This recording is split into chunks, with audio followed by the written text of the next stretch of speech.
CG TET एवं शिक्षक भर्ती परीक्षा पर्यावरण अध्ययन कक्षा पहली से पाँचवीं के शिक्षकों हेतु।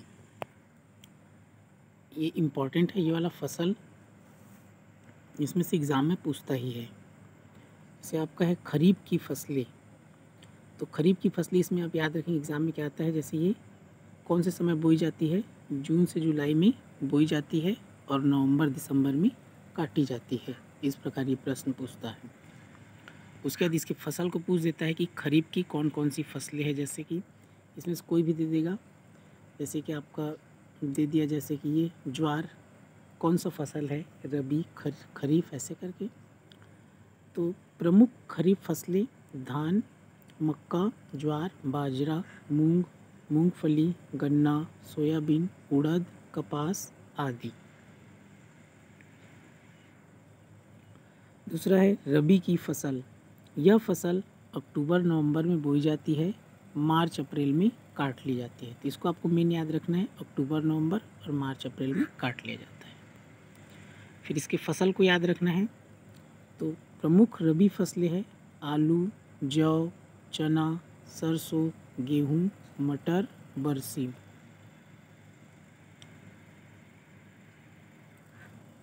जायद की फसल, यह मई जून में बोई जाती है और जुलाई अगस्त में काट ली जाती है। तो मई जून को याद रखना है और जुलाई अगस्त को। प्रमुख जायद की फसल ककड़ी, खरबूजा, तरबूज, लौकी, कद्दू, भिंडी आदि। जल संवर्धन, यह खेती करने की एक ऐसी तकनीक है जिसमें फसलों को बिना मिट्टी के उगाया जाता है। पौधे को पोषक तत्वों और सूर्य प्रकाश की ज़रूरत होती है। इस तकनीक में पोषक तत्वों को जल में मिलाया जाता है। इसे जलीय कृषि भी कहा जाता है। प्याज की खेती की प्रक्रिया के चरण, सबसे पहले मिट्टी की गुड़ाई करना, इसके बाद बीज को बोना, फिर खरपतवार को हटाना, इसके बाद प्याज को उखाड़ कर बाहर निकालना और फिर प्याज के ऊपर की सूखी पत्तियों को काटना।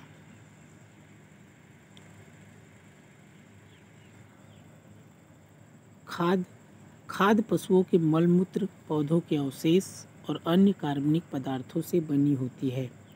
खाद मिट्टी को पोषक तत्व, सूक्ष्मजीव, ह्यूमस और संरचना प्रदान करती है, जो पौधों के स्वस्थ विकास के लिए महत्वपूर्ण है। उर्वरकों की अपेक्षा खेतों में खाद का उपयोग करने की सलाह दी जाती है, क्योंकि खाद जैव निम्नकरणीय है। खाद से एक प्रबल रासायनिक अभिक्रिया नहीं होती। खाद से मृदा में सूक्ष्म रंध्र बनते हैं। खाद मृदा की जल धारण क्षमता में वृद्धि करती है। यह मित्र जीवाणुओं की संख्या में वृद्धि करती है। यह मृदा की संरचना को बेहतर बनाती है। उसके बाद आपका ये इम्पोर्टेंट है, फसलों की कटाई से संबंधित त्यौहार।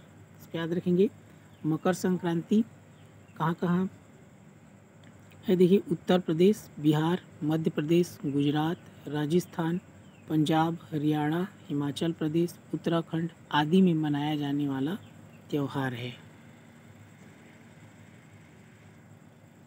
बिहू असम में मनाया जाता है।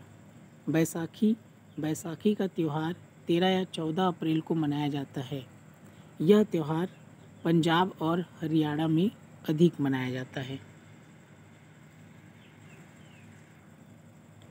लोहड़ी, यह त्यौहार पंजाब में फसल कटाई के दौरान मनाया जाता है। पूरम विशु केरल में मनाया जाता है। नबावर्षा बंगाल में मनाया जाता है। गुड़ी पड़वा महाराष्ट्र में मनाया जाता है। पोंगल तमिलनाडु में मनाया जाने वाला त्यौहार है। सरहुल झारखंड में मनाया जाने वाला त्यौहार है। वंगाला मेघालय में मनाया जाने वाला त्यौहार है। बीन पार्टी के बाजे, बीन तुम्बा, खंजरी और ढोल। ढोल के अलावा बाकी तीनों बाजे सूखी लौकी से बनाए जाते हैं।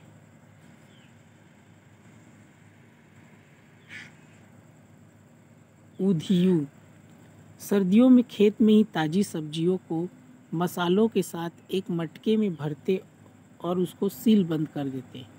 कोयले के अंगारों में मटके को उल्टा रख कर सब्जी को पकाया जाता। इस पकी सब्जी को कहते हैं उधियू। गुजराती में उधियू का मतलब है उल्टा। उधियू के साथ मिट्टी के चूल्हे में पकी बाजरे की रोटियों को खाया जाता है। साथ में मक्खन, दही और छाछ भी ली जाती है। लिंगू फेन। लिंगू फेन सांप के मांस से बनाया जाने वाला पकवान है जिसे हांगकांग में खाया जाता है। आपको मोस्ट इम्पॉर्टेंट इसको याद रखेंगे, एग्ज़ाम में आता है ये। खाने की चीज़ों को जल्दी खराब होने से बचाने के लिए घरेलू उपाय। आपका देखिए दूध को उबालते हैं। हरा धनिया गीले कपड़े में लपेट कर रखते हैं। पके हुए चावल एक कटोरे में डालकर पानी के बर्तन में रखते हैं। प्याज लहसुन खुले में रखते हैं नमी से बचाकर। Mid day meal. Mid day meal scheme देश के 2408 ब्लॉकों में एक केंद्रीय प्रायोजित स्कीम के रूप में 15 अगस्त 1995 को आरंभ की गई थी। वर्ष 1997-98 तक यह कार्यक्रम देश के सभी ब्लॉकों में आरंभ कर दिया गया। वर्ष 2003 में इसका विस्तार शिक्षा गारंटी केंद्रों और वैकल्पिक व नवाचारी शिक्षा केंद्रों में पढ़ने वाले बच्चों तक कर दिया गया। यह आपको इम्पोर्टेंट है, इसको एग्ज़ाम में स्टेट में पूछा जा चुका है। बाल विवाह निषेध अधिनियम कब है? 2006। सन को याद रखेंगे इसका, 2006। बाल विवाह निषेध अधिनियम 2006। इस अधिनियम के अनुसार भारत में विवाह की न्यूनतम आयु पुरुषों के लिए 21 वर्ष और महिलाओं के लिए 18 वर्ष है। हालांकि इस कानून में संशोधन करके महिलाओं के लिए न्यूनतम आयु को 21 वर्ष करने का प्रस्ताव है। यह बिल संसद में पेश किया गया है लेकिन अभी तक पारित नहीं हुआ है। विभिन्न धार्मिक समुदायों के लिए विवाह की कानूनी आयु अलग अलग हो सकती है।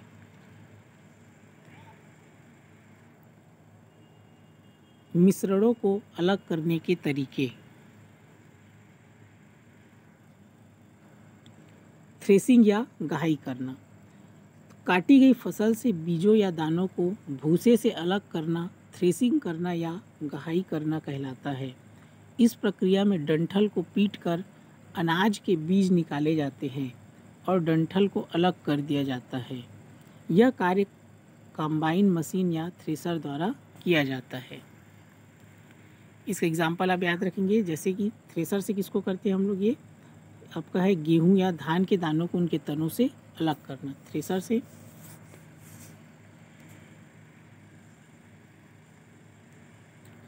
इसके बाद है आपका निष्पावन विधि। यह मिश्रण के भारी और हल्के घटकों को हवा या हवा के झोंके से अलग करने की एक विधि है। उदाहरण के लिए गेहूं या चावल के दानों से भूसी को अलग करना। इस प्रकार आप देख सकते हैं।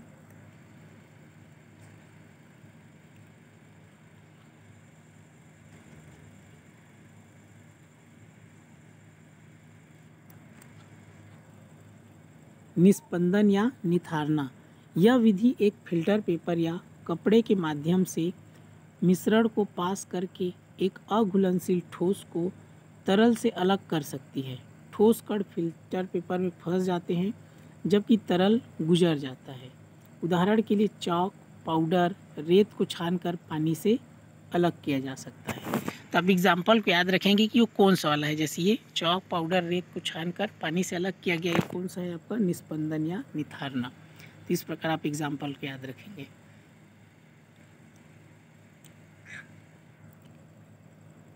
देख सकते हैं इस विधि में आपका क्या होता है, ये तरल जो है जैसे ये पानी है वो अलग हो जाएगा और जो ठोस वाला भाग है वो रुक जाएगा निस्पंदन विधि में। के बाद है वाष्पीकरण। इस विधि में घुलनशील ठोस को तरल से अलग किया जाता है। इस विधि में घोल को तब तक गर्म किया जाता है जब तक कि सभी तरल वाष्पित न हो जाए और ठोस बाकी रह जाए। उदाहरण के लिए नमक चीनी को पानी से वाष्पीकरण द्वारा अलग किया जा सकता है।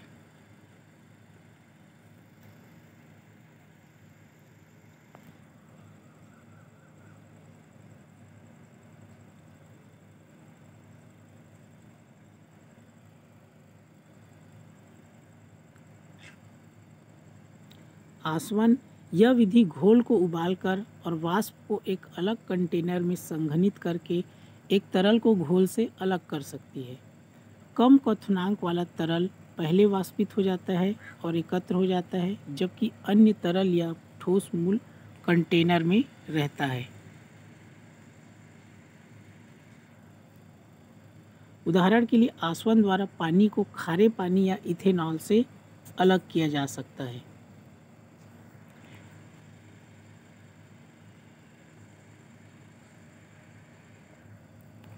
निस्तारण। पकाने से पहले चावल या दालों को जल से धोया जाता है। जब चावल या दाल में जल डालते हैं तब उन पर चिपकी हुई अशुद्धियाँ जैसे धूल के कण अलग हो जाते हैं। ये अशुद्धियाँ जल में चली जाती है। बर्तन को थोड़ा सा टेढ़ा करके जल को बाहर गिराया जाता है। इस विधि को निस्तारण विधि कहते हैं। मिश्रण में जल मिलाने पर भारी अवयवों के नीचे तली में बैठ जाने के प्रक्रम को अवसादन कहते हैं। अवसादित मिश्रण को बिना हिलाए जल को मिट्टी सहित उड़ेलने की क्रिया को निस्तारण कहते हैं।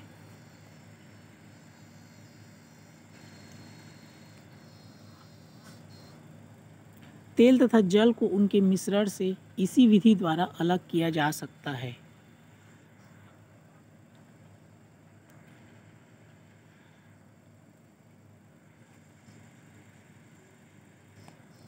पृथक्करण फनल। यह विधि दो अमिश्रणीय तरल पदार्थों को अलग कर सकती है। इस विधि में मिश्रण को कीप में डाला जाता है और जमने के लिए छोड़ दिया जाता है।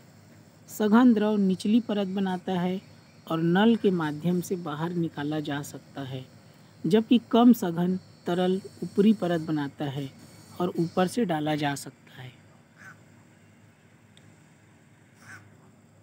उदाहरण के लिए तेल और पानी को अलग करने वाली कीप का उपयोग करके अलग किया जा सकता है। बीनना। यह हाथ से बेकार सामग्री को अलग करने की एक विधि है। उदाहरण अनाज से पत्थर और कीड़ों को हटाना। चुंबकीय पृथक्करण। यह अलगाव की एक विधि है जो चुंबकीय पदार्थों को आकर्षित करने के लिए चुंबक का उपयोग करती है और उन्हें गैर चुंबकीय पदार्थों से अलग करती है। उदाहरण के लिए लोहे के बुरादे को सल्फर पाउडर से अलग करना।